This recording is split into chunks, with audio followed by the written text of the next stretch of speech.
Hello, chart watchers and DecisionPoint faithful. Welcome to this Monday, February 28th edition of the DecisionPoint show. My name is Erin Swenlin with DecisionPoint.com, and I am here with my father, Carl Swenlin, and we're here to get you prepared for the week ahead. Lots going on. Dad, how's everything going for you? Doing fine. Just fine. That's like when I was a kid. How was your day? Fine. Fine. No information there. Yes, all that you need. Okay, so lots going on in the market today. Carl's going to do our market overview and look at the indicators, participation, market bias. I'm going to be showing you, taking you through a tour of the energy sector, obviously one of the most healthy currently in the market. So I thought we would take a peek and look inside at some of those industry groups and see what is out there. Also in energy is the renewable energy area. And while it is listed in the technology sector here on StockCharts.com, certainly seeing a lot of interest right now. Not exactly certain why, but possibly the oil crisis, maybe, with the Russia-Ukraine, maybe they're, looking at these alternatives, although it's not like they're just ready to unpack right now. So. And we will finish with the diamonds of the week. I have a few that you might want to look at here in that renewable energy space, and I'll cover that at the end of the program. But without further ado, let me tell you about our live trading room. If you have not joined the live trading room, I am getting so many people really excited and interested in the information that I do share every Monday at noon Eastern. It's free, so you can look for the link under this YouTube video, or you can certainly go to our website, DecisionPoint.com. You'll see my picture just like that. Click on it, and it'll take you to the registration for the room. And then I thought before we would start, Dad, we probably should look at our sector scoreboard and see what's going on. I know you're going to go a little bit deeper into what it's telling us, but currently only 2 sectors have buy signals in the intermediate term. That means that their 20-day EMA is above their 50-day EMA. And there's only 2 sectors out there like that. So most of the sectors, and I've been writing about it with our subscribers, most of the sectors have been showing negative momentum for a while there. None of the sectors had positive momentum. So it's still pretty rough out there. And I think this is only going to make it a little more interesting with what's going on geopolitically. But with that, I am going to pass it to you, Dad. Let's see what you're thinking about some of these charts. Okie doke. Okay, let's start out with a chart of the Russian stock market, down 66% since the all-time high in October. That is pretty frightening. A couple of factoids I picked up in articles and news. I'm not sure where this came from, but somebody said, and I must have been important because I wrote it down, that bear markets only happen during recessions. So, that would mean that we could just wait for recessions and then we would be ready for the bear market. Right. The only problem is the group of economists that are responsible for declaring this the recession, they have to wait 2 quarters of lower GDP before they decide, yes, the recession started 6 months ago. So it's not a good timing tool. No. It's that, so the fact that we're in a little bit of a problem here now, let me get back to the proper chart, could mean that a recession has started in here, but we won't know for 6 months. Okay, so that's really helpful. Yeah, I thought so. And then another factoid, in 148 US cities, the average home price is $1 million plus. So I don't think that bodes well for the market. Only for those who sell their property about now, I would say. Right. Okay, getting back to the stock market, It was a tough day today. It started down, it was up, and then it's all over the place. But basically, we'll explain this more carefully when we get to the climax chart. But right now we have we're consolidating this gain from that low. That's where I look at it now. We had very heavy volume today because it was really a confusing day for people. The advanced decline line is still trending downward, and it's confirming the price pattern here. Silver Cross Index for the major indexes,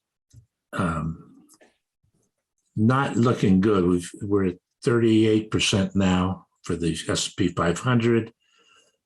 The NASDAQ composite is at 21, and New York Stock Exchange is 31%. That's the percentage of stocks in each of those indexes that has a 20 EMA above the 50 EMA. New highs and new lows. We did expand new highs today. We're still in a decreasing trend on those, and that's still confirming what we have on price. I noticed this today. This is kind of unusual when you've got declines. The blue line here is SPY, which is the cap weighted, and the yellow line or the gold line is RSP, which is an equal weighted index for the S&P 500. And normally that accelerates much faster to the downside than the S&P 500.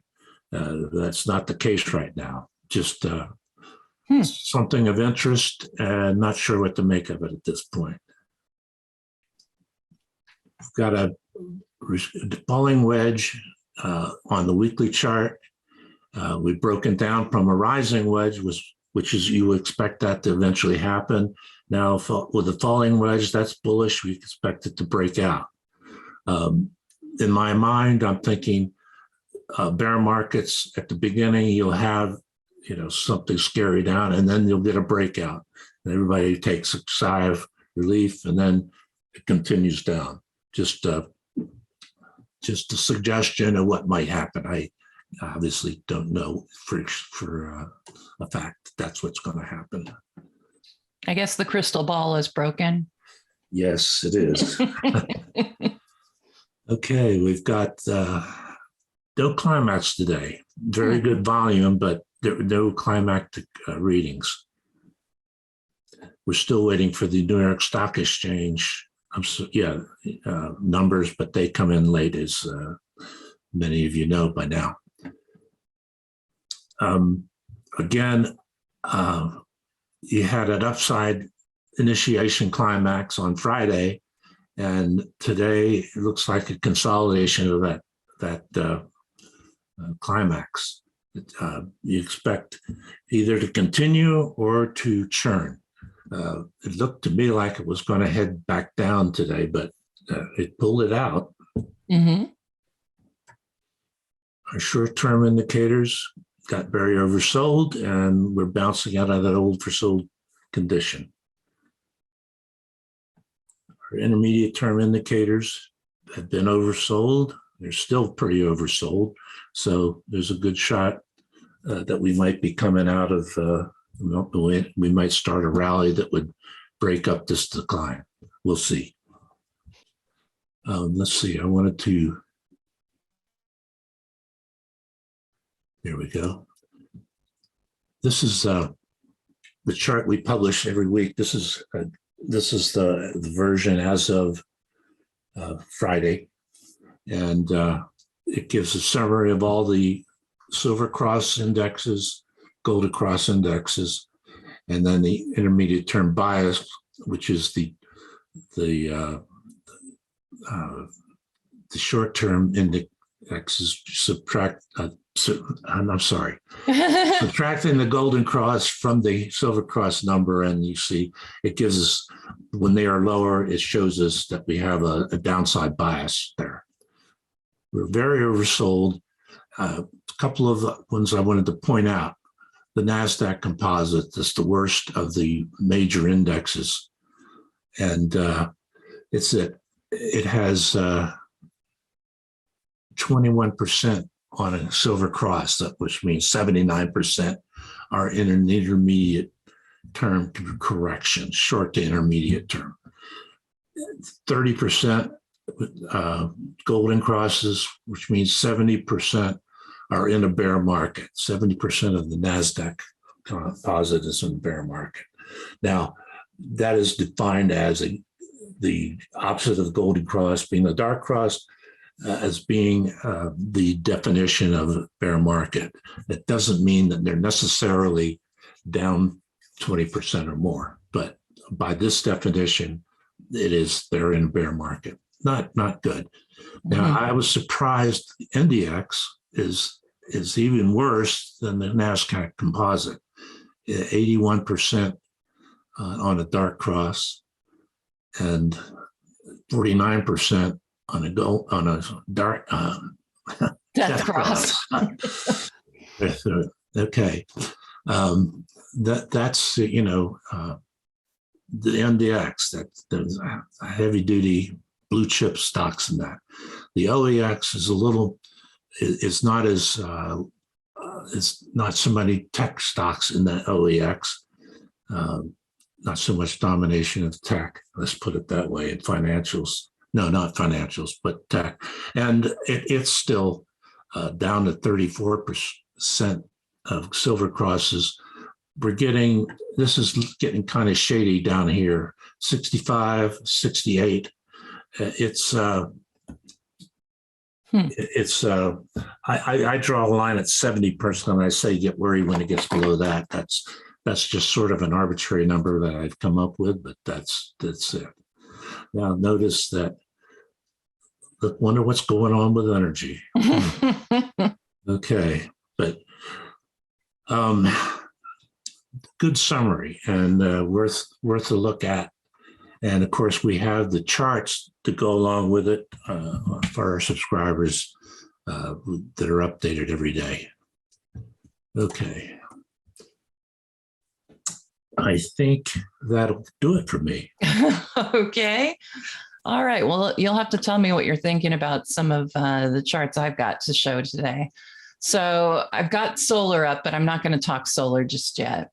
I want to take you, we just talked about that 100% in energy, the 100% on the golden cross and 100% having silver crosses. So let's go and kind of peek in, like, where is that where is that strength coming from? So what I like to do is I come to this industry summary. I've been using this a lot more. If you'd like my industry summary chart style, just email me, Erin at DecisionPoint.com. But basically, you can come up with whatever chart style you want. On the left, I include full stochastics. I like to look at the group versus the S&P. And then I have our price momentum oscillator, as well as the 20, 50, and 200-day EMAs. So that is on my industry summary. If you want to make your own, just set up the chart. In fact, we can just go to a chart here. Just set up the chart, and then you want to save the chart style as industry summary. So here's that industry summary one I was just showing you. So you just set it up like that, and then from there, you should be able to get right here and get those charts on your industry summary. So there aren't a lot of groups within the energy sector, but I think there are some clear leaders in this sector. Oil equipment and services certainly looking okay, staying above the 20-day EMA. But we do have sort of this toppy look to it. So not to say that it's a terrible group and you're not going to be able to make money off of it. It's just, we want to look where there's a little bit more strength. Integrated oil and gas looks really good today. We had the PMO turning up, stochastics are rising, and look at that perfect breakout from that declining trend.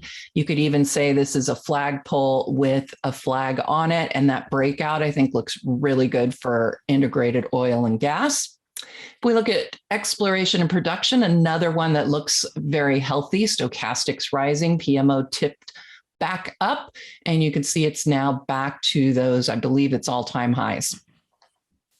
The pipelines, a breakout here, but you can see when you compare it to some of these others, for example, integrated oil and gas, which has been on a pretty nice run.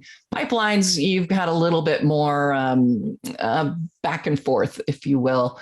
But right now you had this double top that had formed, and now it has broken out from that bearish pattern, and it's breaking out above this level of overhead resistance at the same time. So to me, seeing a bearish pattern break to the upside, seeing a breakout here, seeing all of these indicators looking good, this is one of those industry groups I would also be considering seeing what's looking good in there.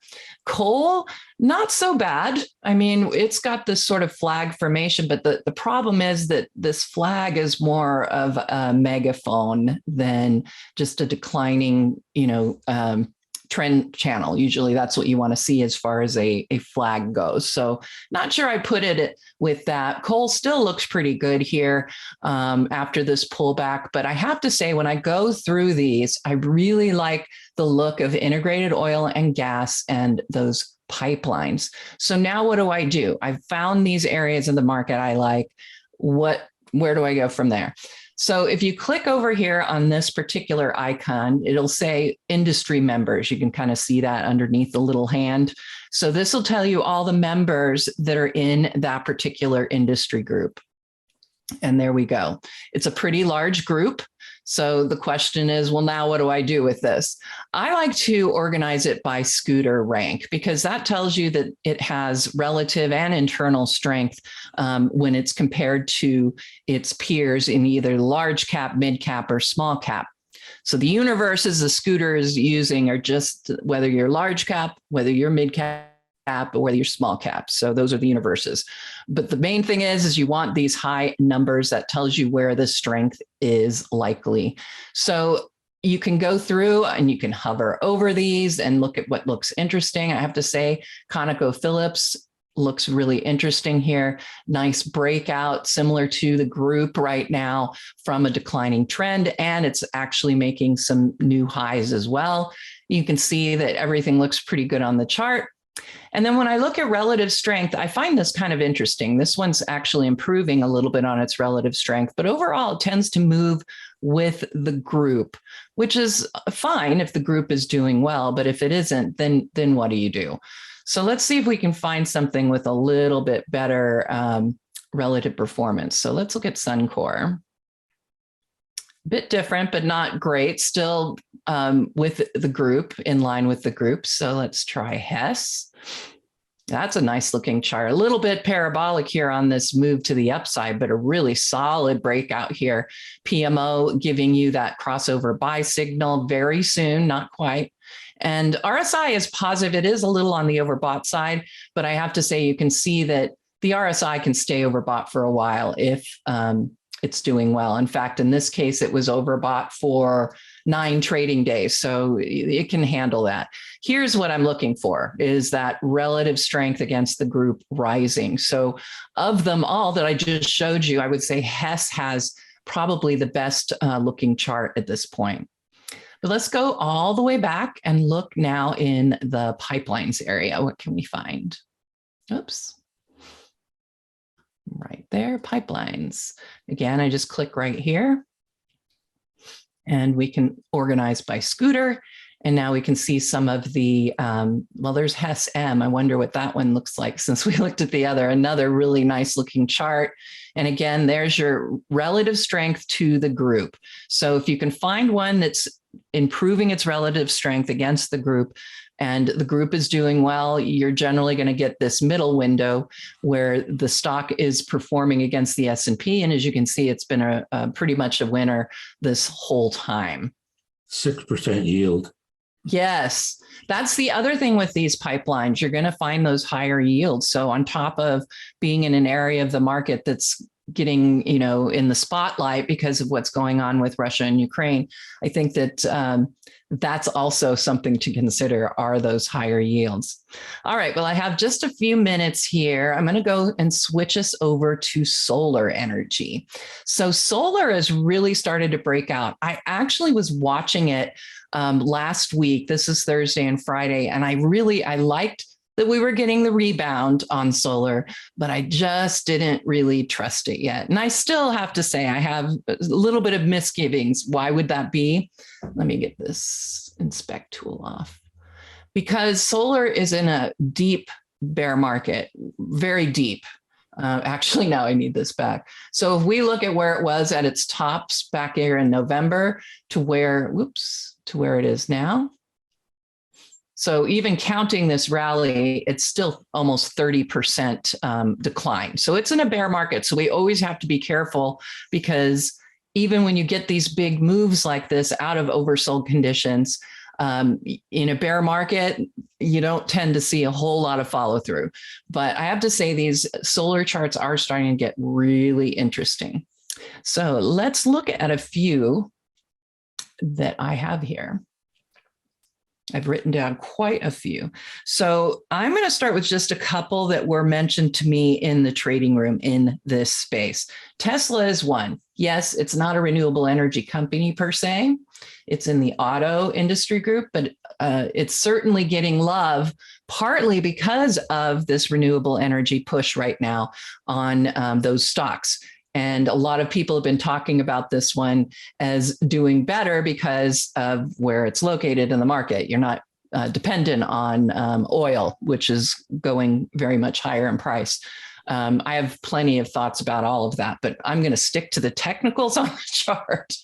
We can see that the RSI is rising, which is great. And the PMO is turning up. Stochastics looking good. The auto group itself last week started to see just a little bit of love as far as relative strength. But overall, I just don't see this as a really great group.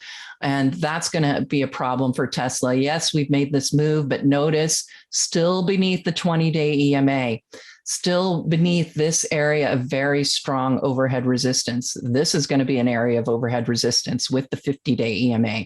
I think that Tesla has a lot of work to do, and I don't know that it's got the chops to do that for very long. So I would be very careful. It does look bullish on this chart, but it's still kind of early because we do have that negative RSI. So just be really careful with Tesla. All right, a couple of others that looked interesting. REGI. So this is in specialty chemicals. So it's not quite the same, but it does have a presence there. And boy, this one was up over 40%. So it's kind of late for entry onto this one, but you can see that big breakaway gap and then going to the ceiling right now. That was also one of interest in the trading room. All right, but let's concentrate on the ones that we could consider as diamonds of the week. Here's fuel cell. This one looks pretty good as well. I like this sort of this head, left shoulder, right shoulder, reverse head and shoulders going into this breakout above the 50-day EMA. Our PMO just hit positive territory and the RSI is in positive territory. And look at stochastics back above 80. You want to see stochastics above 80 and oscillating because that tells you that there is internal strength. So you use these tools here to give you the relative strength. How's it doing against the group and the SPY? But then you can use stochastics to give you an idea of whether there's internal strength or not. Looking pretty good on this breakout here for fuel cell. Now, I will say before I get too far into these, most of these had double-digit moves today. It isn't to say that they won't continue to move higher. It's just they're now kind of set up for a kind of a textbook pullback, if you will, maybe not all the way back to the breakout point, but at least a little bit back. I mean, it's hard to imagine that we're going to see another 13% gain tomorrow. I think you're going to see some profit taking as we move. So you might have a better entry on this if you hold off and just kind of see where we're going on these solar stocks. But I think they're all really worth a spot on your watch list. I have a couple more I'm going to show you. Plug is one that's looking pretty good here. Again, nice big gap up. It's above both the 20 and the 50 now. And you can see positive RSI in this case, a PMO bottom above the signal line, which is especially bullish. Really like the look of that. But now what are we talking about overhead resistance here? Well, we've got these tops back here. So that's an area of overhead resistance to consider. And that's going to need, in order to reach that level, it's going to have to pass through that 200-day EMA. And that might be a little bit difficult. But even if we could get to that 200-day EMA here on fuel cell, that's still a 12 to 13% gain, just if we can get to that area of overhead resistance. And I think it looks pretty good to do that. But as I said, with most of these, there is a chance you're going to see some consolidation tomorrow, might give you a better entry on some of these. All righty, Enphase. This is kind of the blue chip, if you will, of the renewable energy. This is one that usually sits at the top. You can see that the relative strength, while it hadn't been good against the group, is now definitely improving. And over time, it does tend to do better than its group. I love that we're seeing the relative strength breaking out, the relative strength line against the S&P. Again, another PMO top above the signal line. So everything, again, really set up pretty nicely here on Enphase. Another one that I think you could consider a diamond of the week. And then finally, Jinko Solar. This one had a huge day today. Nice breakout above this area of overhead resistance. And again, PMO now getting to positive territory. You can see the stochastics reaching above 80. And then look at the over time. Over time, this one tends to be a leader within the group. And even when the group was really doing poorly, Jinko is doing mostly sideways. So, and now we're starting to see it take off against the S&P and against the group as well. So I do like the look of Jinko Solar. So I have just a few minutes left. So I'm going to show you kind of something we do in our trading room here. So when I find a chart that I like on a daily chart, in the trading rooms, I go to a 5-minute candlestick chart. I know everybody's like, whoa, that's a lot. That's a lot of information in intraday, but that's what you want. You need as much information as possible so you can time your entry. And I have to say, as I was talking about it, we were going to get a pullback here, and that's certainly still possible. But when I see the 5-minute chart and I see that crossover on the PMO, looks like it's ready to continue higher, and we have a positive RSI. So for me, a buy point is a PMO crossover and a positive RSI. So we're kind of in the buy zone right here for JKS. Oh my goodness, it's already time to wrap up the show, Dad. So I think I'm going to just take us very quickly to our website. We have 15 seconds. Come check us out. Our price points are so low, and we provide the best analysis, I think, on the web right now, certainly for that price. Hope you enjoyed the Decision Point show. Good luck and good trading. Hey guys, Dave Keller here with StockCharts.com. Thanks so much for watching our video. If you enjoyed it, and we hope you did, hit the like button right below. Also, we have so much new content every day. Consider subscribing to the channel. Just hit the subscribe button in the video or right below. Thanks for watching. Stay safe. Have a fantastic day.